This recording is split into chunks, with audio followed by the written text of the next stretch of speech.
सर्वप्रथम बहुजन समाज में जन्मे सभी महापुरुषों को कोटि कोटि नमन करते हुए आज 6 दिसंबर यानी कि बाबा साहब डॉक्टर भीमराव अंबेडकर साहब के महापरिनिर्वाण दिवस पर आप लोग यहाँ इकट्ठा हुए हैं भावपूर्ण श्रद्धांजलि अर्पित करने के लिए, क्योंकि आज वो दिन है जिस दिन बाबा साहब डॉक्टर भीमराव अंबेडकर साहब इस देश के अंदर इतनी बड़ी क्रांति पैदा करने के बाद इस देश के अंदर इतना बड़ा पवित्र ग्रंथ जिसे भारतीय संविधान के नाम से जाना जाता है आप लोगों को समर्पित करके आज के दिन बाबा साहब डॉक्टर भीमराव अंबेडकर साहब का शरीर पूरा हुआ था। तो भावपूर्ण श्रद्धांजलि अर्पित करते मैं धन्यवाद करना चाहता हूं ठसका की पूरी टीम का, ठसका की ग्राम प्रधान रेखा रानी जी का, जो समय समय पर जब भी समाज पर कोई दिक्कत या परेशानी होती है तो समय समय पर समाज के साथ खड़ी रहती है। मैं उनकी टीम को और उनका बहुत बहुत आभार व्यक्त करना चाहूँगा।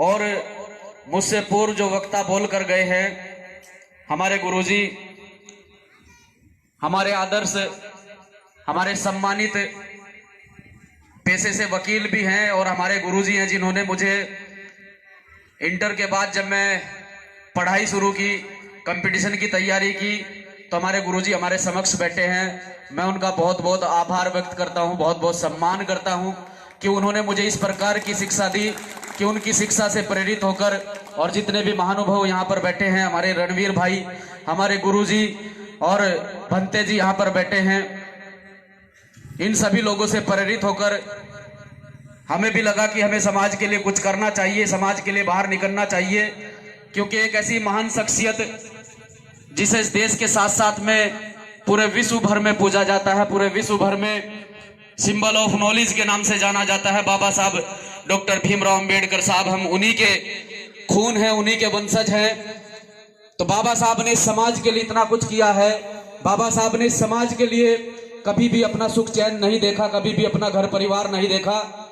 सिर्फ और सिर्फ अगर काम किया है तो सिर्फ और सिर्फ समाज के लिए काम किया है, इस देश के लिए काम किया है। लेकिन आज कुछ सामंती ताकतें, कुछ मनुवादी ताकतें, अभी गुरुजी ने बताया था, खासकर वही लोग, ये सच्चाई है कि जिन लोगों को यूज किया जाता है, खासकर वही लोग जो 340 के तहत आते हैं, उन लोगों को हमारे खिलाफ खड़ा कर दिया जाता है, उन लोगों का इस्तेमाल किया जाता है। लेकिन हम उन लोगों में बीच आकर इस बात का प्रचार करते हैं कि सबसे पहले अगर किसी को सम्मान दिया बाबा साहब डॉक्टर भीमराव अंबेडकर साहब की कलम ने, तो यहाँ के ओबीसी समाज को दिया है। ये ओबीसी समाज के साथियों को समझना चाहिए। आज मेरी माताएं बहनें यहाँ खुले मंच लगाकर बैठी हैं, एक सुंदर सा भव्य मंच लगा हुआ है, सुंदर से पंडाल में आप लोग बैठे हैं। ये अधिकार आप लोगों को पहले कभी ना बैठने का था, ना आप लोग कभी ऐसे सभा लगा सकते थे, ना आप लोग कभी ऐसे मेरे जैसा व्यक्ति यहाँ खड़ा होकर बोल सकता था। अगर किसी ने आप लोगों को अधिकार दिया है तो बाबा साहब डॉक्टर भीमराव अंबेडकर साहब की मेहनत के बदौलत हम लोगों को अधिकार मिला है। तो हम लोगों को भी समझना चाहिए, क्योंकि अभी गुरुजी ने बताया कि व्यक्ति के मरने के बाद, व्यक्ति के मरने के बाद व्यक्ति के विचार भी दफन हो जाते हैं। अगर उन विचारों को आगे बढ़ाने वाले लोग ना रहें तो व्यक्ति के विचार भी दफन हो जाते हैं। लेकिन बाबा साहब डॉक्टर भीमराव अंबेडकर साहब के विचार इतने महान हैं कि उनके विचारों से आज पूरे देश भर में लाखों लोग जुड़े हैं और वो लाखों लोग बाबा साहब के विचार को आगे फैलाने का काम कर रहे हैं। बाबा साहब ने कभी ये नहीं कहा कि तुम मेरी मूर्ति पूजा करो, बाबा साहब ने कभी ये नहीं कहा कि तुम अपने किसी भी प्रांगण में, किसी भी बारात घर में मेरी भव्य मूर्ति लगाओ। बाबा साहब ने सिर्फ ये कहा है कि मूर्ति पूजा से कभी किसी का भला नहीं हो सकता है। अगर भला हो सकता है तो व्यक्ति के विचारों से हो सकता है, उसके विचारों से जुड़े, विचारों को आगे बढ़ाने का काम करें। बाबा साहब ने आपको कहा है कि समाज के लोगों, शिक्षित बनो, संगठित रहो और संघर्ष करो। संघर्ष करना आप लोगों की प्राथमिकता होनी चाहिए, आप लोगों को संघर्ष करना चाहिए। लेकिन सबसे पहले अगर आपके लिए दरवाजे खोले गए हैं तो वो शिक्षा के दरवाजे खोले गए हैं। हम लोगों को समझना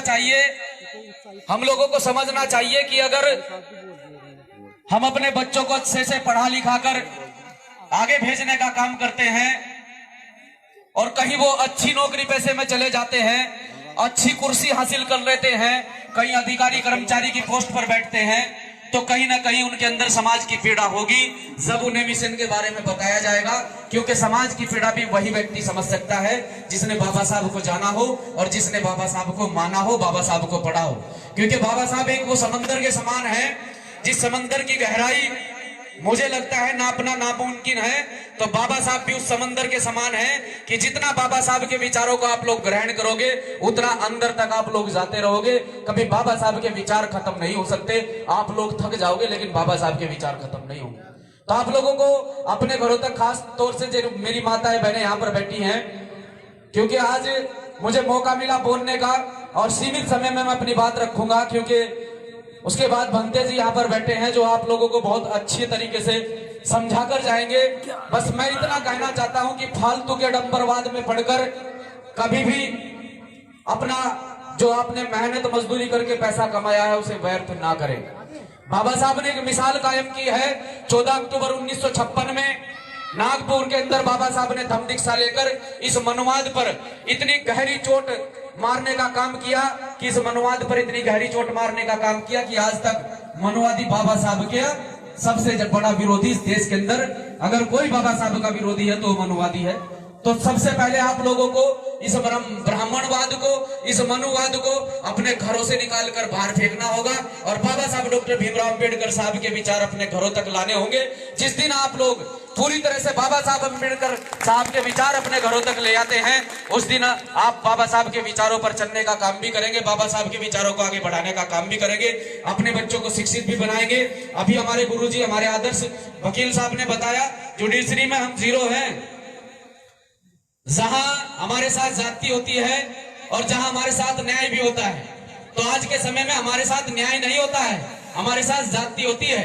क्योंकि जिन कुर्सियों से न्याय मिलता है उन कुर्सियों पे हमारा व्यक्ति नहीं बैठा है, उन कुर्सियों पे हमने अपना स्थान खाली छोड़कर दूसरे व्यक्ति को बैठाने का काम किया है। क्योंकि उस व्यक्ति ने तो बाबा साहब को भी पढ़ने के साथ साथ में अपना खुद का भी काम किया है और अपनी अच्छी शिक्षा प्राप्त करके वो व्यक्ति तो उस कुर्सी पे बैठ गया है। सच्चाई है ये। हमारे लोग बाबा साहब को ना तो जानने का काम करते ना पढ़ने का काम करते हैं। अगर सही में कोई बाबा साहब को पढ़ रहा है तो वही लोग पढ़ रहे हैं, सच्चाई है। वो दिखावा नहीं करते, वो दिखाना नहीं चाहते हैं। सबसे ज्यादा अगर संविधान की जानकारी कोई रखता है, सबसे ज्यादा संविधान को आज के डेट में कोई पढ़ रहा है तो वही लोग पढ़ रहे हैं, क्योंकि जो संविधान पढ़ेगा वो कामयाब होगा, वो आगे बढ़ेगा। आप लोग पढ़ते नहीं है, इसलिए हम लोग यहीं तक सीमित रह गए हैं। तो जिन कुर्सियों से हमें न्याय मिलता है वहां कब्जा किसी और का है, इसलिए न्याय की उम्मीद मत करना कि कल को तुम्हारे साथ में कोई मामला होगा और तुम्हें न्याय मिलेगा। न्याय जब मिलेगा सब उस कुर्सी पर अपना व्यक्ति, अपना भाई बैठा होगा। तो मैं इतना कहना चाहता हूं, जितनी मेरी माताएं बहनें यहाँ पर पहुंची हैं, आप सभी का बहुत बहुत आभार व्यक्त करता हूं।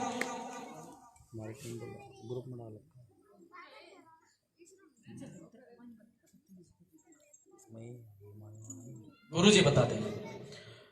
तो मैं अपनी बात को खत्म करते हुए आप सभी का आभार व्यक्त करता हूं कि सभी ग्रामवासी यहाँ पर पहुंचे, और धन्यवाद करता हूं ग्राम प्रधान जी का, जिन्होंने आज 6 दिसंबर पर यह प्रोग्राम लगाया, भत्ते जी को बुलाया।